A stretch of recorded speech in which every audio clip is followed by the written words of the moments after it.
자, 오늘은 두 케이스를 같이 하겠어요. 왜냐하면 이게 만 6세 남자의 케이스, 혼자 놀아요. 이런 거 많이 있어요. 혼자 노는 애들. 나는 어떤 엄마만 이 얘기하면서 울고 그런 엄마도 지금 이렇게 생각이 나고, 또 한 케이스는 낯가림이 심한 여자예요. 이건 만 6세 여자. 이것도 이유가 좀 있어요. 그래서 오늘 두 가지 얘기를, 같은 연령대인데 남녀 차이긴 한데, 자, 혼자 노는 애들. 또 이렇게 애 품성을 보니까 어른한테도 애교 있고 말 잘 듣고 막 이래요. 친근한 행동하고 어른하고는 잘 지내. 근데 얘가 또래하고는 이게 좀 잘 안 되는 애 있어요. 그래서 친구하고는 잘 못 노니까 회방꾼 같이 하고, 또 장난감 빼앗고 이제 일종의 관심 받으려고 하는데 별로 이렇게 관심을 못 받고 미움받게 되지 나중에는. 그리고 친구 속상하게 하는 말을 한다든지, 거침없이 행동해서 미움받고 있다든지 이런 거요. 그러니까 자기 한 행동은 모르고 애들이 엄마 나랑 안 놀아줘, 나 유치원 가기 싫어, 이렇게 하는 걸로 이제 엄마들은 걱정을 하지요. 자, 요런 케이스는 첫 번째 엄마가 생각할 때 뭘 먼저 생각해야 되느냐.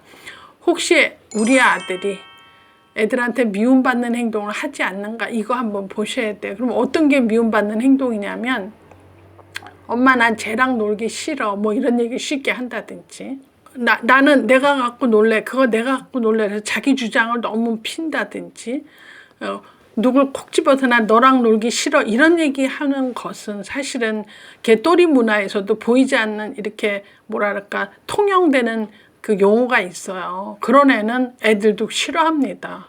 지가 뭔데 나랑 놀기 싫다고 그래? 지가 뭔데 그 자전거는 자기 먼저 탄대? 이런 식의 태도는 그 또래에서도 배척받는다. 그래서 특별히 미움받을 일이 없는데 미움받는 케이스는 이런 행동을 하는 애들이죠. 좀 과잉보호 받고 외아들로 네가 최고 이런 애들이 동네 나가면 되게 배타적일 수가 있어요. 딴 애들이 볼 때.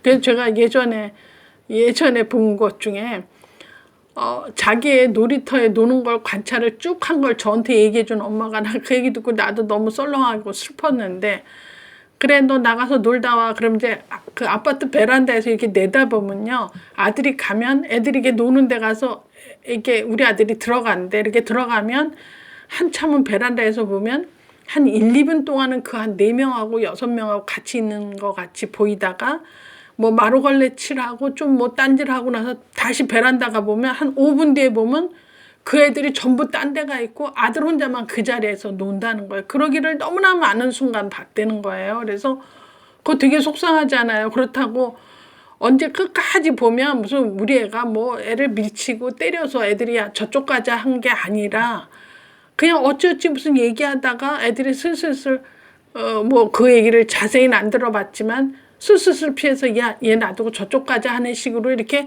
서로 사인을 주고 애만 놔두고 가는 거지. 그런 경우는 대부분 이런 케이스가 많아요. 뭐 내 거야, 뭐 내가 먼저 잡았잖아, 이러고 우긴다든지, 아니면 난 너랑 놀기 싫어, 뭐 이런다 그러면 그 그룹 안에서 애들이 그렇게 말한 애를 이제 뭐라 하지, 이렇게 배타시키는 경우죠. 그래서 애들이 나랑 같이 안 놀아줘라고 한다면 1차적으로 엄마들이 혹시 우리 애가 원인 제공하지 않나, 이렇게 생각하는 게 가장 문제 해결이 좋다, 이렇게 제가 말씀을 드립니다. 그래서 이런 경우는 동네 또래 애들 엄마하고 좀 커피 타임을 갖는다든지, 좀 이렇게 해서 우리 집에 초대를 해서 같이 뭐 피자라도 한번 한쪽씩 먹어본다든지, 이렇게 해서 우리 애가 애들 가운데 어떤 식의 상호작용을 해서 사랑을 받는 쪽인지 미움받는 행동을 하는지를 좀 객관적으로 보시면 좋다 하는 거죠.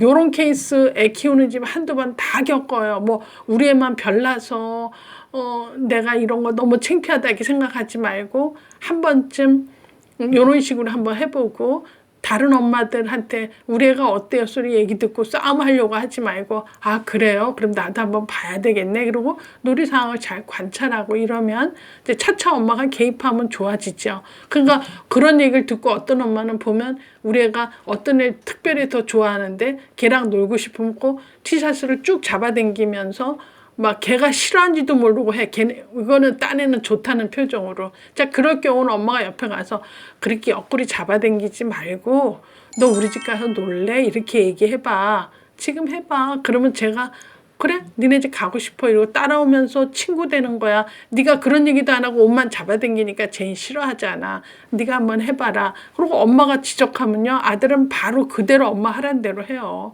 옷 잡아당긴 거 안 하고 너 우리 집 가서 놀래? 이러면 애가 좋아. 그러면 따라오면 되는 거지. 그렇게 하면서 이제 친사회화 되는 것을 배워라. 누구를 통해서, 엄마를 통해서 배우게 된다. 이제 이런 얘기를 하고, 유치원 가면 선생님들이 많이 가르쳐 줘요. 특별히 이렇게 사회성 없이 하는 애들은 누구누구가 그런 생각은 아닌데 그렇게 한 거는 사실은 너하고 놀고 싶은 마음이거든. 그러니까 다음부터는 나랑 같이 놀자. 난 너 짝이 되고 싶어. 이렇게 말해 봅시다라고 가르쳐 줘요. 그래서 이때부터 배워서 혼자 놀지 않는 게 이제 돼야 되겠다. 그러니까 교사나 부모가 좀 관심을 갖는 게 필요하고, 또 하나 낯가림이 심한 애 만 6살짜리는 일단 숫기가 없고 말수가 적고, 근데 이제 엄마가 정신과 치료한 흔적이 한 몇 년 전에 있었대요. 그래갖고 좀 많이 좋아졌는데 다시 한 몇 달 전부터 마음이 불안해지고 안 좋으니까 이제 다시 이제 다음 달부터는 또 정신과 치료를 받으러 가요. 이런 얘기를 하면서 그 엄마가 혹시 내가 정신과적으로 이렇게 힘들기 때문에 우리 애가 저렇게 낯가림이 심한 거 아닌가? 혹시 나 때문 아니에요? 이제 이런 게 이제 질문이 된 거죠. 그래서 이제 교육학에서 얘기하는데 낯가림이 심한 아이는 몇 가지가 있어요. 첫 번째는 이제 유난히 예민한 아이들 낯가림이 심하지. 처음 본 사람한테 아는 척 안 하고 그거는 정상으로 보는 거지. 그래서 이제 유난히 좀 예민하다. 그러면 이제 낯가림 인정 이렇게 되는 거지. 또 어렸을 때 너무 아파서 과잉보호했어. 늘 뭐 누가 안아주고 데려다주고 신발 신겨주고 이런 애들도 낯가림이 심하죠. 낯가림이 심하고. 또 이제 어려서 이렇게 아빠가 군인이라 이렇게 자꾸 이사 환경이 많았다. 그래서 맨날 낯선 환경에서 바뀐 환경에서 적응해야 된다. 이런 애들도 낯가림이 심합니다. 아니면 부모의 손길이 많이 부족한 집 애들.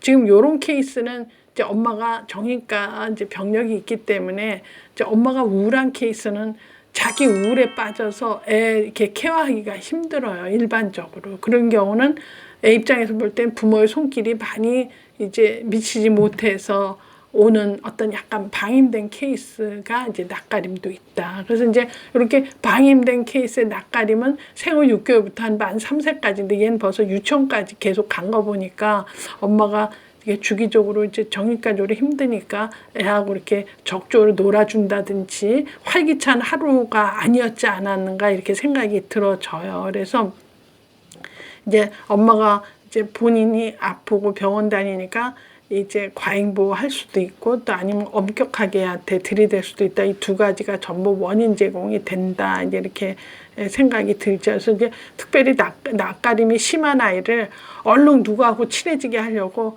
왜 못해? 너도 해봐로 자꾸 애를 이렇게 재촉하기보다는 좀 걔가 할 때까지 기다려줘야 된다. 또 특별히 부모가 우울해서 치료받는 경우는요.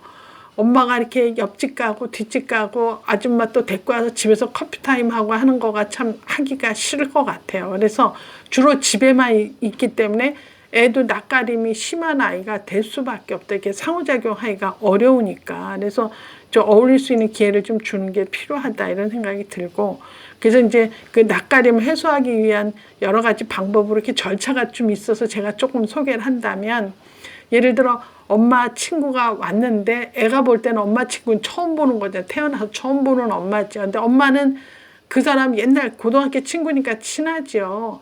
그럼 이제 그 아줌마가 타고 와서 어머 네 딸이구나 라고 덜렁 손잡고 뽀뽀하고 그러면 되게 싫어하고 무서워해요. 그래서 그런 경우는 순차적으로 하라. 어떻게 하느냐.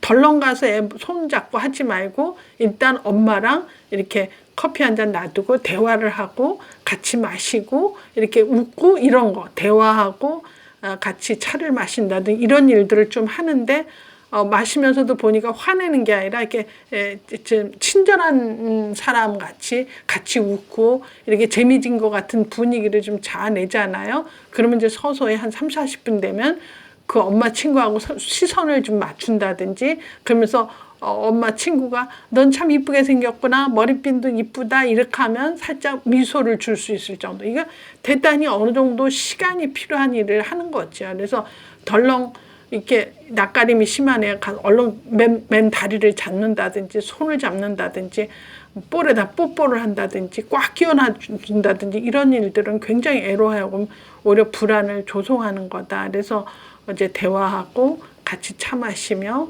재미나게 담소하면서 아 엄마하고 저분은 친한 관계다 이런 게 느낌이 올 때 이제 시선을 좀 맞추고 이제 미소를 좀 건넬 수 있는 일들이 꽤 시간이 한두 시간 지나서 이제 서서히 갈 때쯤 되면 자 아줌마 가니까 빠이빠이 하자면 그때 빠이빠이 정도 할 정도가 된다. 그래서 이것도 사실은 이게 배워져야 되는 거고 기다려져야 되는 거 아니냐 이런 생각이 들지요.